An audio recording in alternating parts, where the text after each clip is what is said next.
नमस्कार दोस्तों, मैं डॉक्टर सहित जोशी स्वागत करता हूं आपका एक बार फिर अपनी एक नई और इन्फॉर्मेटिव वीडियो में।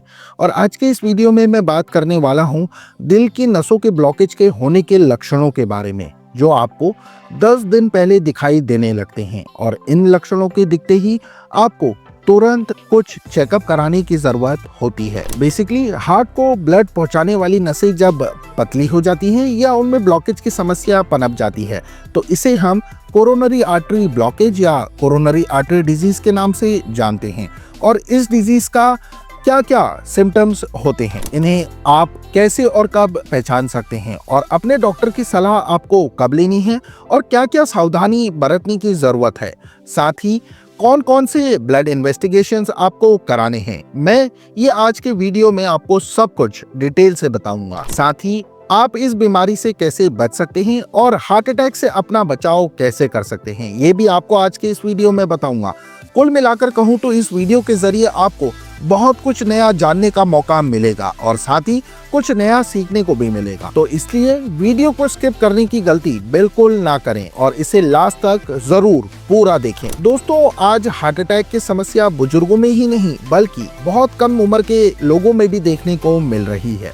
हालांकि अगर आप इस बीमारी से बचना चाहते हैं तो इसके लिए आपको ज्यादा से ज्यादा अलर्ट रहने की जरूरत है, यानी कुछ सिम्टम्स की पहचान कर आप खुद को हार्ट अटैक जैसी खतरनाक डिजीज से दूर कर सकते हैं। लेकिन अगर आपको कोरोनरी आर्टरी डिजीज की समस्या हो गई है तो फिर आपको तुरंत डॉक्टर के पास जाने की जरूरत है और डॉक्टर जो मेडिकल टेस्ट बताएं वो भी आपको करवाने हैं, ताकि समय रहते आप अपना अच्छे से ट्रीटमेंट करा सकें, क्योंकि ये समस्या आगे चलकर और भी ज्यादा गंभीर हो जाती है और आपको कई खतरनाक बीमारियों का शिकार बना सकती है।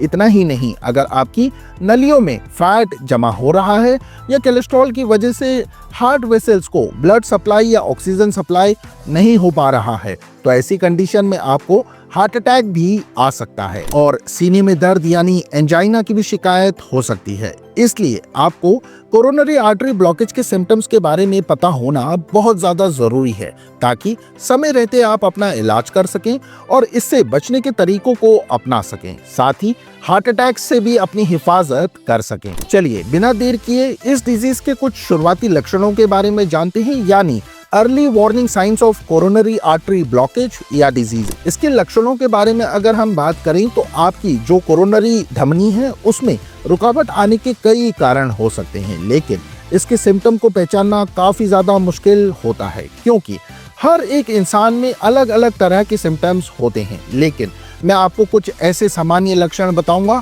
जो कोरोनरी आर्टरी डिजीज को दर्शाते हैं। देखिए, इसमें सबसे पहला जो सिम्टम होता है वो होता है सीने में दर्द या बेचैनी की समस्या होना।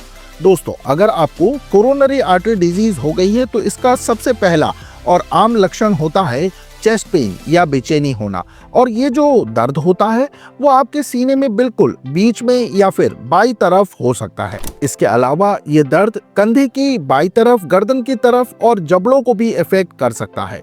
इतना ही नहीं, ये आपकी बॉडी में लेफ्ट साइड फैल भी सकता है। नेक्स्ट सिम्टम की बात करूं तो वो है बहुत ज्यादा थकान का महसूस होना। अगर आप दिन में काम करने के बाद बहुत ज्यादा टायर्ड फील करते हैं या जब कोई काम नहीं करते हैं तब भी आपको ऐसा ही लगता है जैसे आप बहुत ज्यादा थक गए हों, या फिर आपको अचानक ही बहुत ज्यादा थकान महसूस होने लगती है, तो ये कोरोनरी आर्टरी ब्लॉकेज का एक संकेत हो सकता है।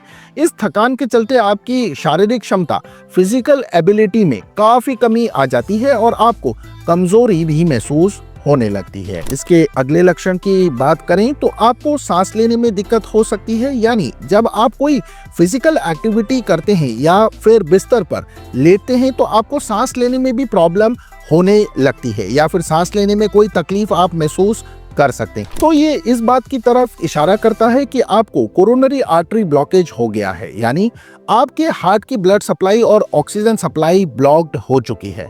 बता दूं, ये सीने में दर्द के साथ भी हो सकता है या फिर अकेले भी हो सकता है।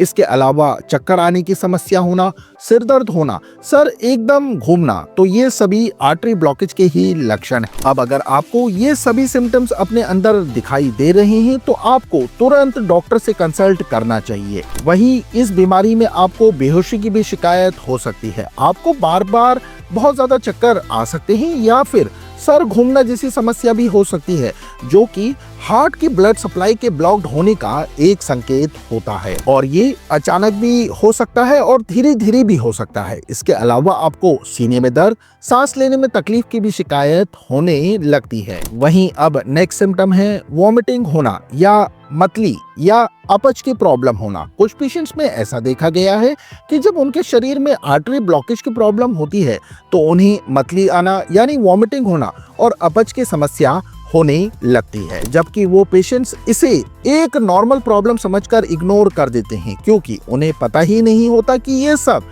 उनके साथ आर्टरी ब्लॉकेज की वजह से हो रहा है। पेशेंट इसे गैस्ट्रोइंटेस्टाइनल समस्याओं के साथ जोड़ देते हैं और बाद में जब चेकअप वगैरह कराते हैं तब कहीं जाकर उन्हें पता चलता है कि उन्हें कोरोनरी आर्टरी डिजीज हो गई है। इसके अलावा अगर आपके शरीर के अलग अलग पार्ट्स में दर्द बना रहता है, जैसे कुछ पेशेंट्स में सीने के दर्द के अलावा पीठ में, हाथ में, गर्दन में, जबड़े में भी दर्द की शिकायत देखने को मिलती है, तो इसके लिए उन्हें फौरन डॉक्टर की सलाह लेनी चाहिए और जल्दी से जल्दी अपना ट्रीटमेंट कराना चाहिए। अब नेक्स्ट जो सिम्टम है वो है ठंडा पसीना आना। जी हाँ, अगर आपको बिना किसी कारण के ठंडा पसीना अपनी बॉडी पर महसूस हो रहा है तो ये भी हार्ट से रिलेटेड प्रॉब्लम होने का एक संकेत होता है और इन लक्षणों के साथ आपको बेचैनी सी हो सकती है या फिर आपके सीने में दर्द की भी समस्या आप महसूस कर सकते हैं। इसके अलावा अब जो अगला इम्पोर्टेंट सिम्टम है वो है हार्ट बीट का इर्रेगुलर हो जाना। देखिए, जब आपको कोरोनरी आर्टरी ब्लॉकेज की बीमारी हो जाती है तो आपकी जो हार्ट रेट है वो इर्रेगुलर हो जाता है और इसे महसूस करना काफी ज्यादा जरूरी होता है, क्योंकि ये आपके ब्लड सर्कुलेशन प्रभावित होने की वजह से होता है और ये आपके हार्ट के आसपास की धमनियों को काफी ज्यादा इफेक्ट करता है, जिस वजह से आपकी जो हार्ट रेट है वो अनियमित होना स्टार्ट हो जाता है। तो दोस्तों, इस तरह के कुछ लक्षण आपको कोरोनरी आर्टरी ब्लॉकेज के कारण अपने शरीर में दिखाई दे सकते हैं और अगर ये आपको करीब 10 दिन तक महसूस होते हैं तो फिर आपको तुरंत किसी अच्छे डॉक्टर के पास जरूर जाना चाहिए, क्योंकि ऐसी कंडीशन में आपको मेडिकल चेकअप कराने की जरूरत होती है। इसलिए मेरी एडवाइस है कि आप अपने किसी नजदीकी डॉक्टर की सलाह लें और वो आपको कुछ ब्लड इन्वेस्टिगेशंस जैसे लिपिड प्रोफाइल टेस्ट या फिर इलेक्ट्रोकार्डियोग्राम ईसीजी और CT scan city coronary angiogram करवा सकते हैं। कोरोनरी कैल्शियम स्कैन टेस्ट, जो भी इस तरह की हार्ट से रिलेटेड जांचें होती हैं, हो सकता है कि आपके कार्डियोलॉजिस्ट आपकी कंडीशन को देखकर करवाएं या इसके अलावा भी कोई और चेकअप भी करवा सकते हैं। चलिए, अब मैं ये भी बता देता हूँ कि अगर आप कोरोनरी आर्टरी डिजीज से बचना चाहते हैं तो आपको कौन कौन से कारणों पर ध्यान देना चाहिए जिनसे ये बीमारी आपको हो सकती है, क्योंकि अगर आप इस ब्लॉकेज की समस्या के रिस्क फैक्टर्स को जान लेते हैं तो इसकी चपेट में आने से काफी हद तक बच सकते हैं। इसमें जो सबसे बड़ा रिस्क फैक्टर होता है वो है आपकी एज। अगर आपकी उम्र बढ़ रही है तो ये कोरोनरी आर्टरी ब्लॉकेज के खतरे को काफी हद तक बढ़ा सकती है। बता दूं, मेल्स पुरुषों में लगभग 45 साल से ज्यादा उम्र के लोगों को ये बीमारी हो सकती है। इसके अलावा जो फीमेल्स महिलाएं 55 की एज को पार कर चुकी हैं तो ऐसे में उन्हें भी कोरोनरी आर्टरी डिजीज की समस्या हो सकती है। इसलिए आप इस बात को जरूर ध्यान रखिएगा कि इस बीमारी में एज काफी मायने रखती है। इसके अलावा अगर आपकी फैमिली हिस्ट्री रही है, यानी आपके घर में किसी को हार्ट रिलेटेड कोई प्रॉब्लम रही है, तो हो सकता है कि ये डिजीज आपको भी अपना शिकार बना ले। इसलिए अपने किसी नजदीकी डॉक्टर से टाइम टू टाइम कांटेक्ट करते रहिए। नेक्स्ट जो रीजन है वो है स्मोकिंग। अगर आप स्मोकिंग करते हैं तो ये भी आपके लिए नुकसानदायक साबित हो सकता है, क्योंकि स्मोकिंग भी कोरोनरी आर्टरी ब्लॉकेज की समस्या के रिस्क को काफी हद तक बढ़ा देती है। वहीं अगर आप हाई ब्लड प्रेशर के पेशेंट हैं, यानी जिन लोगों का ब्लड प्रेशर हाई रहता है, तो उनके हार्ट में ब्लॉकेज की समस्या भी ज्यादातर देखने को मिलती है। ऐसे में उन्हें समय समय पर अपने ब्लड प्रेशर को चेक कराते रहना चाहिए। ब्लड प्रेशर की मॉनिटरिंग बेहद ही जरूरी है।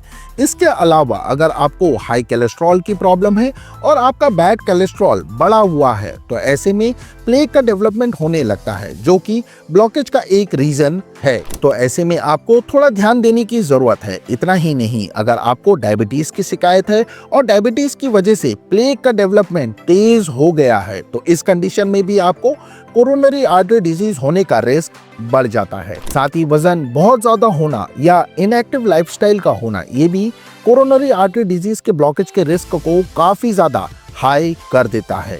इतना ही नहीं, अगर आपको एथेरोस्क्लेरोसिस, थ्रोम्बोसिस और इन्फ्लामेशन जैसी कोई मेडिकल कंडीशन है तो ऐसे में आपको ब्लॉकेज की प्रॉब्लम देखने को मिल सकती है। तो दोस्तों, ये थे कुछ मेन रीजंस जो कि आर्टरी डिजीज की वजह से बनते हैं। वहीं अगर इसके बचाव के बारे में बात करें तो इसके लिए आप अच्छी डाइट ले सकते हैं। इसके अलावा योगा, एक्सरसाइज वगैरह रोजाना आपको करना चाहिए और हेल्दी लाइफस्टाइल आपको फॉलो करनी है। इस तरह आप इस डिजीज के रिस्क को काफी हद तक कम कर सकते हैं। तो फिलहाल बस इतना ही। उम्मीद करता हूं कि आपने आज के इस वीडियो के जरिए कुछ ना कुछ नया जरूर सीखा होगा और आपको अपनी प्रॉब्लम का भी समाधान मिल गया होगा। अगर आपको मेरी वीडियो और मेरे द्वारा दी गई जानकारी पसंद आई हो तो फटाफट से वीडियो को लाइक और ज्यादा से ज्यादा शेयर कर चैनल को सब्सक्राइब कर लीजिए। इसी प्रकार की अपकमिंग वीडियोस की नोटिफिकेशन पाने के लिए बेल आइकन को भी जरूर प्रेस करें। इसी के साथ आप सभी लोग अपना बहुत अच्छा ख्याल रखिए। Take care everyone. धन्यवाद। Thanks for watching.